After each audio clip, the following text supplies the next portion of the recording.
రేపు జరగాల్సిన పీసీసీ విస్తృత సమావేశం ఎల్లుండికి వాయిదా పడింది. ఆదివారం మధ్యాహ్నం పీసీసీ చీఫ్ సీఎం రేవంత్ అధ్యక్షతన జరిగే సమావేశంలో డిప్యూటీ సీఎం భట్టి, మంత్రులు, పీసీసీ ఉపాధ్యక్షులు, ప్రధాన కార్యదర్శులు, డీసీసీ అధ్యక్షులు పాల్గొంటారు. ఇందులో పలు అంశాలపై చర్చించనున్నట్లు తెలుస్తోంది. రేపు జరగాల్సిన పీసీసీ విస్తృత సమావేశం ఎల్లుండికి వాయిదా పడింది. ఆదివారం మధ్యాహ్నం పీసీసీ చీఫ్ సీఎం రేవంత్ అధ్యక్షతన జరిగే సమావేశంలో డిప్యూటీ సీఎం భట్టి, మంత్రులు, పీసీసీ ఉపాధ్యక్షులు, ప్రధాన కార్యదర్శులు, డీసీసీ అధ్యక్షులు పాల్గొంటారు. ఇందులో పలు అంశాలపై చర్చించనున్నట్టు కూడా తెలుస్తుంది. దీనిపై మరిన్ని డీటెయిల్స్ రాజు అందిస్తారు. రాజు, పీసీసీ సమావేశం వాయిదా అప్డేట్స్ ఏంటి? Thank you Anil. రేపు గాంధీ భవన్లో పీసీసీ విస్తృత స్థాయి సమావేశం ఉండాలి, కానీ దాన్ని ఎల్లుండికి పోస్ట్పోన్ చేసిళ్ళు. విస్తృత స్థాయి సమావేశం ముఖ్య ఉద్దేశం ప్రధానంగా రానున్న పార్లమెంట్ ఎన్నికల్లో కాంగ్రెస్ పార్టీ ఏ విధంగా ముందుకెళ్లాలి, కాంగ్రెస్ పార్టీ ఎక్కువగా మెజార్టీ ఎంపీ స్థానాలను ఏ విధంగా కైవసం చేసుకోవాలన్న దానిపైన విస్తృత స్థాయి సమావేశం ఉండబోతుంది. మొన్న రీసెంట్గా గాంధీ భవన్లో జరిగిన పొలిటికల్ అఫైర్స్ కమిటీ సమావేశంలో కూడా ప్రధానంగా ఒకవైపు తెలంగాణలో కాంగ్రెస్ పార్టీ గెలిచిన తర్వాత ఏర్పాటు చేసిన పొలిటికల్ అఫైర్స్ కమిటీలో తెలంగాణ ప్రజలకు కృతజ్ఞత తెలుపుతూ పాటు అదేవిధంగా ఎన్నికల ప్రచారానికి వచ్చిన జాతీయ నాయకులకు కూడా కృతజ్ఞతలు, ధన్యవాదాలు తెలిపారు.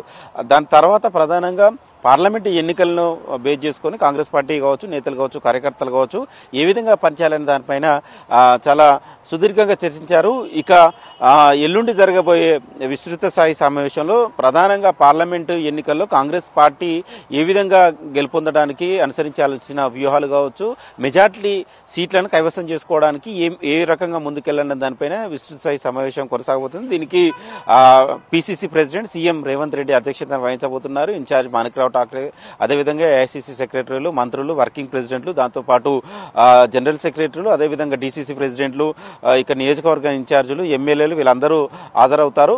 ఆ రోజు ఆదివారం రోజు జరిగే విస్తృత స్థాయి సమావేశంలో 2 సెషన్స్ ఉండబోతున్నాయి. కీలకమైన నేతలంతా ఉదయం 11 గంటలకు విస్తృత స్థాయి సమావేశం ఉంటుంది. తర్వాత మధ్యాహ్నం తర్వాత మరొకసారి గ్రౌండ్ లెవెల్ నేతలతో కావచ్చు, కార్యకర్తలతో సమావేశం ఉంటుంది. అంటే కీలకంగా మండల స్థాయి నేతలు, అదేవిధంగా నియోజకవర్గ స్థాయి నేతలు, గ్రామ స్థాయి నేతలు సాయంత్రం మధ్యాహ్నం తర్వాత జరగబోయే విస్తృత స్థాయి సమావేశంలో ఉంటుంది. ప్రధానంగా కాంగ్రెస్ పార్టీ తెలంగాణలో గెలుపు కోసం కృషి చేసిన ప్రతి ఒక్క కార్యకర్త కావచ్చు, నాయకుని కావచ్చు కృతజ్ఞతలు తెలపడంతో పాటు ఇదే పంత ఇదే స్పీడ్తోనే మళ్ళీ పార్లమెంట్ ఎన్నికల్లో ఈ విధంగా పనిచేయాలనే దాని మీద దిశానిర్దేశం ఉండే అవకాశం అయితే కనబడుతుంది. ఎందుకంటే అభ్యర్థుల పైన ఇప్పుడే కసరత్తు చేయకపోయినప్పుడు కూడా నియోజకవర్గాల్లో కాంగ్రెస్ గెలుపు కోసం ఎలాంటి వ్యూహంతో ముందుకెళ్లాలనే దానిపైన సీరియస్ గా చర్చ జరిగే అవకాశం అయితే కనబడుతుంది.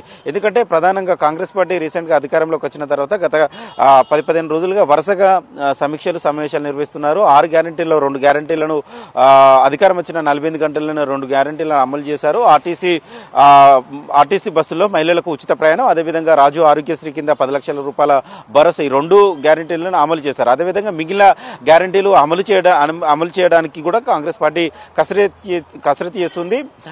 దాంతోపాటు ఈ నెల 28న కాంగ్రెస్ పార్టీ ఆవిర్భావ దినోత్సవం సందర్భంగా మరొక 2 గ్యారంటీలను కూడా అమలు చేయాలని భావిస్తుంది. అదే రోజు గ్రామ సభలను కూడా ఏర్పాటు చేసి గ్యారంటీలకు సంబంధించిన కూడా అప్లికేషన్ తీసుకోవాలని కూడా కాంగ్రెస్ పార్టీల కోసం ప్రభుత్వంలో ఒక చర్చ అయితే కొనసాగుతుంది.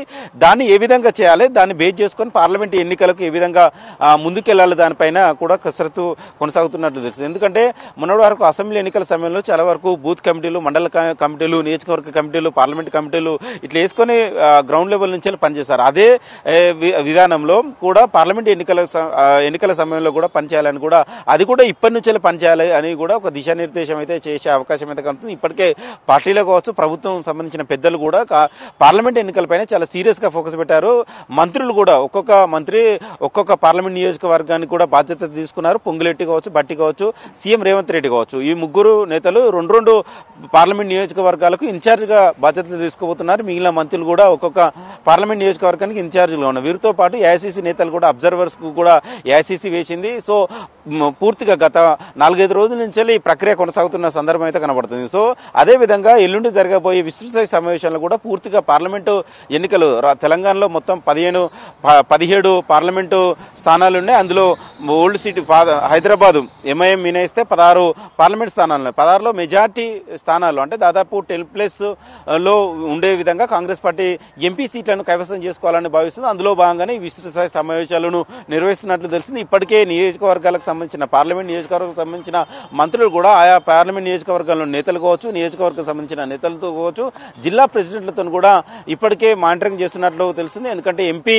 ఎన్నికల్లో దాదాపు 10కి ఎక్కువ స్థానాలను కైవసం చేసుకోవాలని ఒక లక్ష్యంతోనైతే ముందుకు వెళ్తుంది. అందులో భాగంగానే ఎల్లుండి విస్తృత సమావేశం ఉండబోతుంది అనిల్.